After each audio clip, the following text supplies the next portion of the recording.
Hi guys, it's Alex here with TechRaptor.net, and today we're joined by John Merchant, who's going to be telling us about the upcoming release of Postal Redux.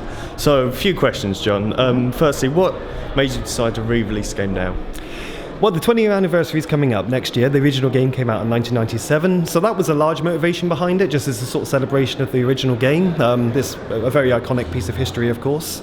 And also, we just, as a team, we always really like the idea of redoing the original game because of the way that it uses 2D art and 3D sprites mixed together, and it gives a very unique art style. We think it comes across very well now it's been updated to HD. Oh, fantastic. What exactly are you going to be changing in this version as opposed to the original one?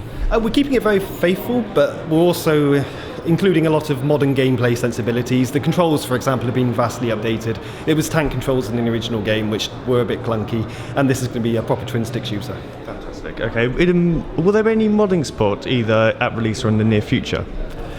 We are not sure. We might do if there is demand for it. We've not looked into that yet. I mean, we do like to include modding features with any game that we can. We have done with Postal 2 with the workshop on Steam.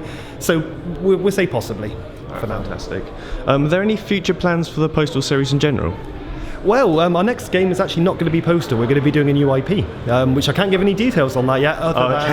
It's not going to be what anybody expects, let's put it that way. But that doesn't mean we won't revisit Postal, certainly. We'd like to be able to do Postal 4, or the real Postal 3 as we call it. But we want to do it with a proper big budget without taking any outside investment, so we can keep it all in-house and not repeat the mistakes of the past. Okay, fantastic. And finally, what platform is this going to be released on and what date?